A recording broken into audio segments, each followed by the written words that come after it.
Assalamualaikum warahmatullahi wabarakatuh. Di sini saya akan menjelaskan tentang materi kedudukan dan fungsi hadis terhadap Al-Quran. Yang pertama yaitu kedudukan hadis terhadap Al-Quran. Jadi, Al-Quran itu merupakan sumber hukum utama dalam ajaran agama Islam dan diikuti hadis sebagai sumber hukum kedua.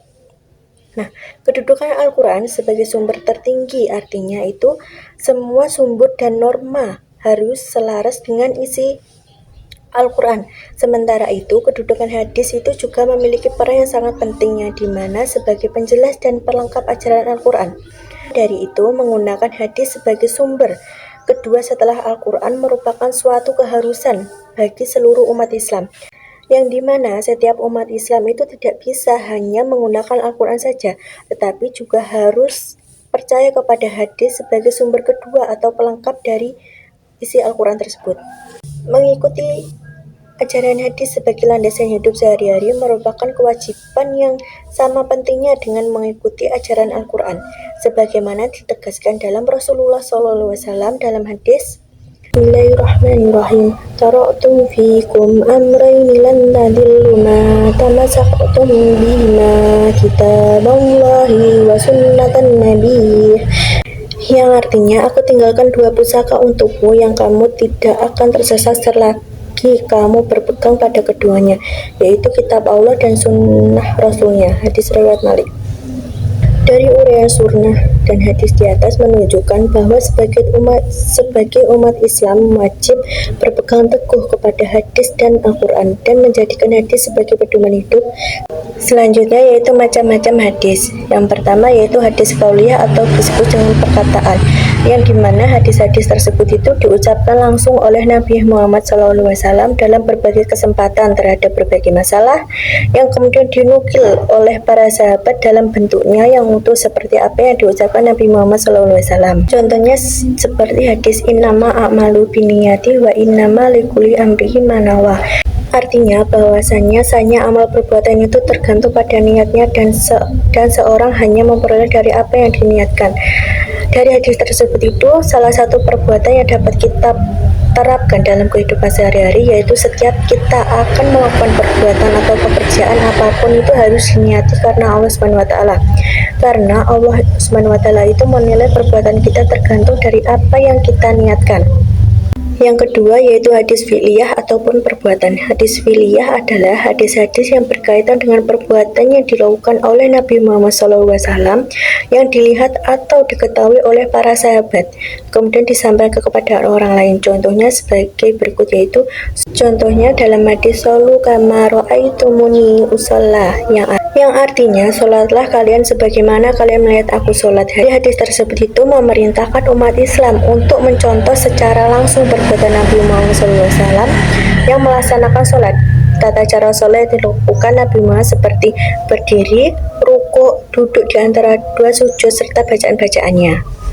Yang ketiga yaitu hadis takririyah, artinya ketetapan, yang dimana perbuatan dan ucapan para sahabatnya dilakukan di hadapan atau sepengetahuan Nabi Muhammad SAW, tetapi beliau mendiamkan dan tidak menolaknya. Sikap diam tersebut dipandang sebagai persetujuan.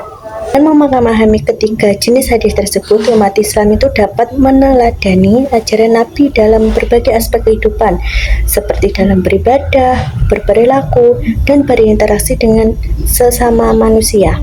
Selanjutnya yaitu fungsi hadis terhadap Al-Quran. Yang pertama yaitu bayan at-takriri. Bayan at-takriri disebut juga dengan bayan at-taklid dan bayan al-isbat, yang artinya menetapkan juga memperkuat atau memperkokoh apa yang telah diterangkan dalam Al-Quran.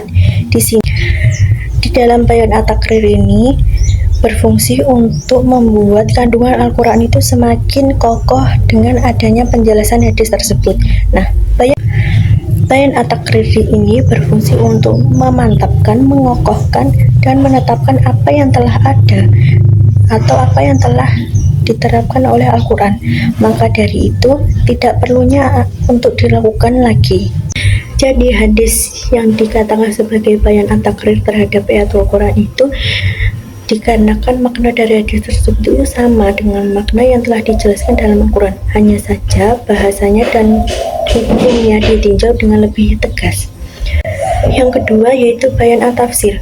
Bayan at-tafsir adalah fungsi hadis yang memberikan penjelasan tafsiran secara rinci terhadap ayat Al-Quran yang masih bersifat global atau majmal, serta memberikan syarat atau batasan yang disebut dengan tajdid terhadap ayat Al-Quran yang sifatnya mutlak, serta juga mengkhususkan atau mentaksiskan ayat Al-Quran yang sifat dan maknanya masih bersifat umum.